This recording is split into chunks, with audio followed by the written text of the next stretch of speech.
You have to hang up the all man is sorry. You have to hang up that all niggas ain't shit. You have to hang it up.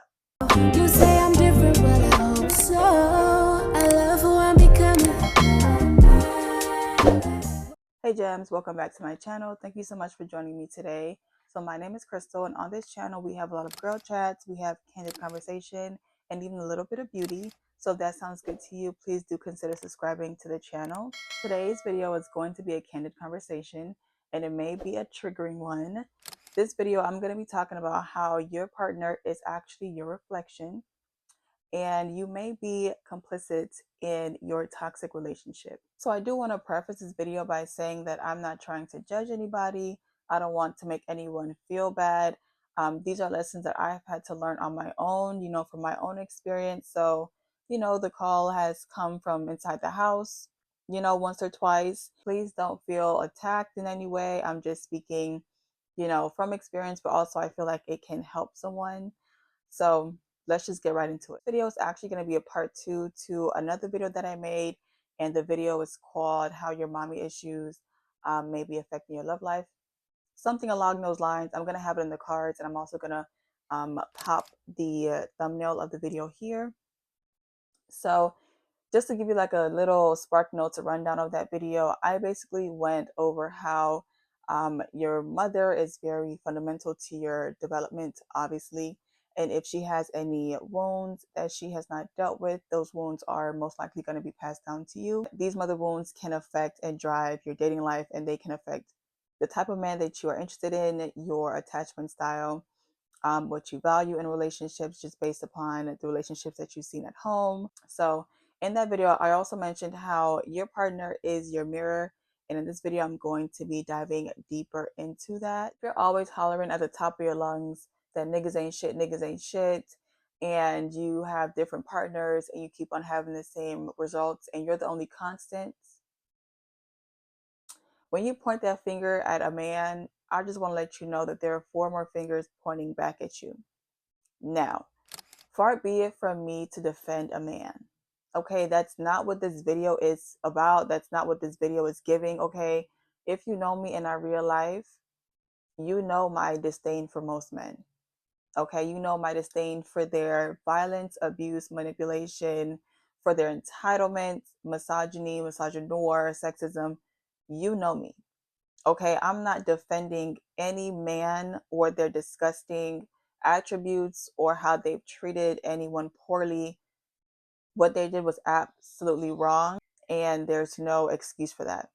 We know that men are very unpleasant, and not all men. I know I have to give that disclaimer. It should go without saying. But yes, not all men, but an alarming amount of men are very unpleasant and possibly dangerous to be around. Okay, now you can slice and dice that however you want to, 90, 10, 80, 20, 75, 25, 60, 40.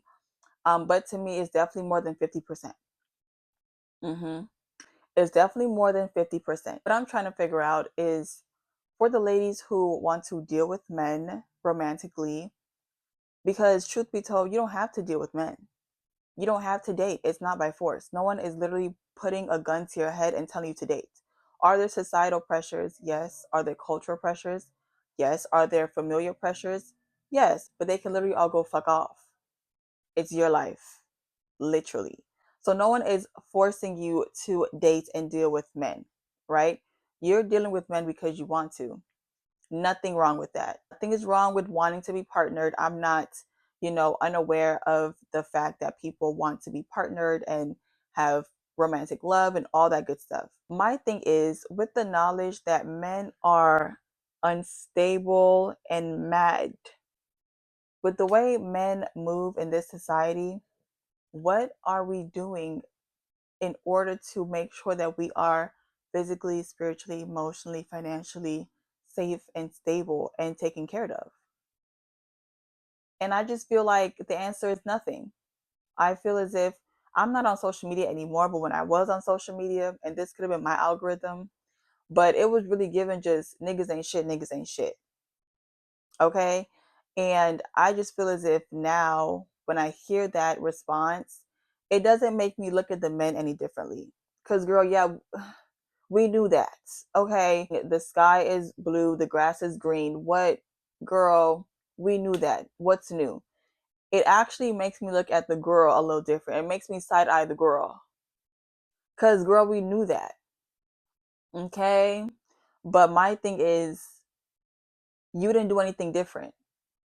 Okay. You didn't have any parameters in place, any boundaries in place in order to make sure that you're garnishing better, more quality and pleasant relationships. Why were you with him then? What in you still allowed you to still deal with a man that you knew was no good? You know what I'm trying to say? Like, why did you still give him your time, give him your energy, possibly your body? Like, why did you do that? Because it's always given niggas ain't shit, but it's like, okay, well, what are we doing differently in order for us to garnish better experiences? Nothing, nothing. Oh, like we're just being emotionally reckless. We're opening our heart to everybody. Oh, we're sleeping with them on the first date. Oh, we're letting them manipulate us. Oh, we're letting them gaslight us. Oh, like, where is the intentional vetting process? Where is us looking at the red flags and leaving at the first sign? Because I honestly believe that red flags show up from day one. They show up from day one. The problem is a lot of women like to wear rosy glasses, rosy stained glasses, so everything is fucking red and rosy. And really, nothing's really sweet for real because he's showing you the signs, and a lot of times it's ignored. But then when shit hits the fan, it's always, oh, niggas ain't shit, niggas ain't shit. Sorry to say, but you are actually being complicit to the whole niggas ain't shit narrative because you're not doing anything differently. You're accepting that niggas ain't shit and that whatever they do, it's just, it is what it is. You know what I'm, no, no, you do not have to accept that. No, alt shift delete, restart this whole shit. Just start all over. Start all over. That's like saying, oh, that snake is going to bite me. And then you proceed towards the snake without any type of protective gear. And then you get mad at the snake for biting you. You need to have more protective parameters when dealing with men, period. Because as a woman, you have more to lose. We've seen it time and time and time again. Okay, we know the ending to this movie, and I'm tired of it, honestly. You need to have more protective measures when dealing with men rather than just going out raw dogging it with men, literally and metaphorically, and then getting so surprised when the results come back and it looks a mess. You are not the problem. You are complicit. You are a part of it. Yes. Me? Am I the drama? I don't think I'm the drama. Maybe I am. Okay. Even though his actions, I'm not excusing his actions, but what I am saying is you are playing a role and that should not be ignored because if it's ignored, it's just going to cause you to be in the same position over and over and over again. That's the first part of the video. The second part of the video is the fact that yes, your partner is definitely going to be your mirror. Your partner is definitely going to be your reflection. Now, when it comes to relationships, a lot of people like to believe that opposites attract. And there is some truth to that, but I don't believe that it's more so opposites as it is complementary. And if your partner felt comfortable enough to treat you in any way that was poor or lower than your standard, you have to sit back and ask yourself, what in me made him feel comfortable to try me like that? Like, what in me made him feel so comfortable to show his ass, right? I feel like when you are in a relationship with someone, it's because there are a lot of common grounds that you guys share, and that can be good or bad. For example, it's like when a girl and a guy break up and the girl takes to Instagram or TikTok or Twitter or whatever, and she goes, oh, and by the way, his drawers was dirty and he was dusty and this, that, and he didn't know how to do nothing. And he cheated on me and, he gave me this and that. girl, wrap it up. My thing is, why did you stay in the relationship with him? Why did you stay attached? If he was so dirty and this and that, why did you stay? Because now you look crazy because you stayed with a dude that couldn't wipe his ass. Like, you wanted to air out dirty laundry, figuratively and literally, and it really is going to backfire because why were you attracted to that man? Why did you stay with that man? Right? Because it's okay to be attracted to somebody. People are attracted to people for many different reasons: affluence, money, beauty, proximity, clout, love, whatever, right? People can be attracted to other people for different reasons. But when it comes to people that you are in relationships with, that is going to be very reflective of you, how you view yourself, your wounds, your trauma, if you've healed them, how you show up for yourself, how you carry yourself. Your relationships with men are going to be very, very reflective. You guys have a lot of complementary traits that kept you guys bonded. And a lot of times it is trauma bonding because you have things inside of you, wounds, trauma, insecurities, abuse, past abuse, issues with how you were raised, issues within your environment, disadvantages that you may have, limiting beliefs.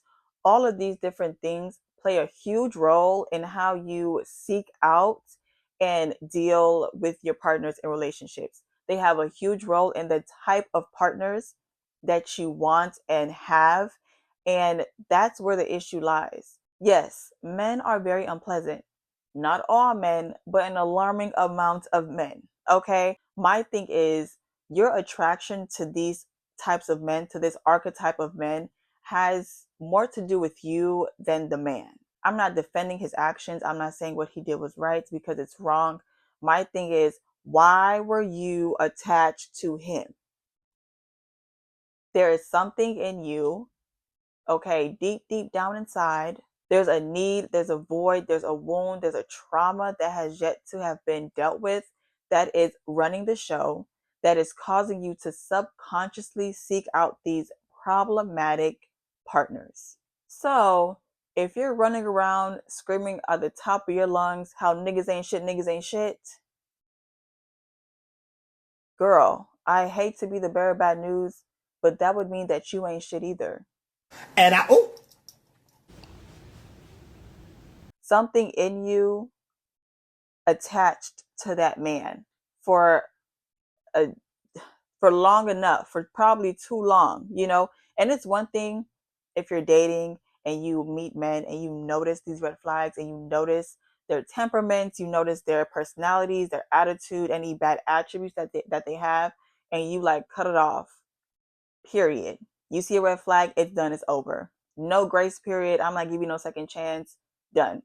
That is great. Okay. It's another thing when you constantly find yourself in relationships with a certain archetype of man, with a manipulator, with an abuser, with a liar, with a cheater. You constantly find yourself with a certain archetype of man. That's when it's time to sit down and ask yourself, what in me believes that this is what I'm worthy of, that this is what I deserve, that this is okay for me? Like, what in me is causing me to limit myself and to be continuously drawn to a certain type of man? These are the questions that you have to start asking yourself in order for you to gain self awareness. Because honestly, awareness is the first step and it's a really big step and it can really change the game. Because after awareness, you can be a lot more cognizant of your actions, of the traits that you need to avoid, et cetera, right? So you need to ask yourself these questions in order for you to gain more self-awareness, in order for you to want differently and to be attracted to different men that are hopefully a lot more pleasant and a lot more positive and hopefully give you a much better romantic experience. But if you don't do this, you're going to be in the same cycle, stuck in the same loop, hooping and hollering about how men ain't shit, all niggas is sorry, and all this, down the third. But at that point, is it really the man's fault or is it your fault? And that's a question that a lot of people don't like to be asked because it will trigger them. But it's the truth. Because, like I said, no one is physically putting a gun to your head and telling you that you need to be in a relationship. No one is physically telling you that you need to be partnered. That is voluntary on your part, on the lady's part. That's not the problem. The problem is you have some work to do, and the work has yet to be done. And a lot of times the fingers are pointed at the men, when in reality, there's four more fingers pointed back at ourselves. But the gag is, these men are your teachers. These men are teaching you and showing you that you still have work to do. Okay, these men are literally showing you all the issues that you still have to deal with, issues of insecurities, issues of some form of abuse, some form of neglect, some form of, environmental issues, um, developmental issues, not getting enough attention when you're growing up. You were stunted in some way due to some type of trauma, due to some type of wound, and you need to cater to that. You need to cater to yourself in order for you to, one, bring awareness, and two, bring about different actions in order for you to get the things that you actually desire. It literally starts with you. It all starts with you. But, having to go deep down like that can be very painful, and it can open the wounds. And people don't want to do that. People don't want to open that box of worms, and it's easier for them to point the finger at men, saying that, oh, well, men ain't shit, all men is trash, how men are, but really the reality is, there are good men out there. There are decent men out there that want to show you love and respect and care, but you have not done the work in order for you to even be aware, much more responsive to these men, because they're not what you are attracted to. You are attracting aspects of your trauma, aspects of your insecurities, and aspects of any wounds that you have in a man. It's being manifested in your romantic relationship with that man. And another thing, okay, this is part 3 of the video. When we constantly say niggas ain't shit, all niggas is trash, all niggas is sorry, language matters, okay? And this is coming from experience, okay? Because I used to be that girl. What? I used to love a good niggas ain't shit. Hello? I used to love a good niggas is trash. I used to love it. But the problem is, when you keep on repeating this language, you are programming your mind to believe, as a core belief, that yes, all niggas are trash. All men are sorry. All men ain't no good. Like, you are programming your mind to believe these things. And once you start programming your mind like that, your brain and your reality is going to start to manifest that. You programming your brain, you always telling yourself, men is trash, men is sorry. You start to believe it, and then what happens? Your reality is going to show you what you already believe. So if you want a man who treats you well, who loves you however you want to be loved, who protects you, provides for you, whatever love that you desire in your deepest heart. If you want a man like that, I am so sorry to say, but you have to stop saying that all men are trash. Yeah. You have to stop saying that all men are sorry. Okay, because language matters. You may say most men, I say most men, okay? I graduated from all men to most men because honestly, if it wasn't most men, we wouldn't be in a situation, to be honest. Okay, trying to find a good man, I don't want to say it's challenging. I think a lot of people will agree that finding a good decent man that meets all your standards, it's challenging. But I would also like to believe that it's out there, because what does it sound like for you to have a desire and then in the same breath say that that desire does not exist? No. No, like, it's counterintuitive. You are counteracting what you want. You have to believe that what you desire is out there. So you have to hang up the all man is trash. You have to hang up the all man is sorry. You have to hang up that all niggas ain't shit. You have to hang it up. Are all niggas sorry, or are all the niggas that you've been with sorry? You know, a lot of men are unpleasant. Most men are unpleasant, but that still gives space for the opportunity to still be able to come across good men. But by you saying all men, like, I know it sounds good, you know what I'm saying? But it really does, it's working against you, you know? However you want to slice and dice it, like I said, 90-10, okay, 75-25, 60-40, however you want to slice and dice it, that's fine. But 100% all men ain't shit. Like, so what does that mean for you, for the woman that, you know, you want tender love and you want a good man? What does that mean for you? Because a lot of the times, this whole all men is trash, all men ain't shit, that narrative comes from really hard and painful experiences, which go back to the trauma and go back to, you know, the wounds that we have. But a lot of times we can paint everyone with that same stroke, and you know, it's just not fair. It's not fair, and it really does limit you. You try to protect yourself by saying, well, all men ain't shit anyways, but really it's a protective mechanism that is going to like backfire. You have to allow yourself this space to believe that, god damn it, there has to be a good man because I want one. How can you want something and then close the door to the opportunities of getting it? So just be aware of your words, because your words matter. Your words are powerful, and your words can shape your core beliefs, which can shape your reality. Okay? So if you want a good man, you have to believe that they're a good man. Then it goes back to going back within, seeing what you have to deal with in order for you to change up them limiting beliefs, heal them wounds, heal yourself, understand your worth, your value, increase that self confidence, that self trust, and go after what you really desire and believing that what you desire is actually there. And if you want something, please best believe that you can get anything you desire. It may not happen on your own timetable, okay?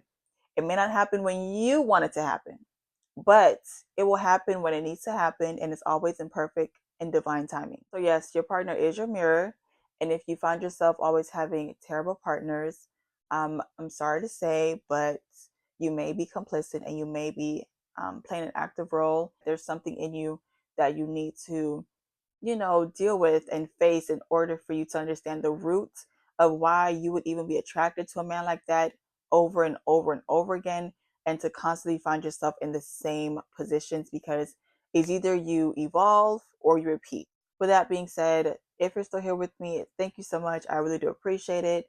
I hope you weren't triggered that much. If you were, you know, sit with it. You never know where it could be coming from. Thank you so much if you're still here. Please don't forget to like, comment, and subscribe.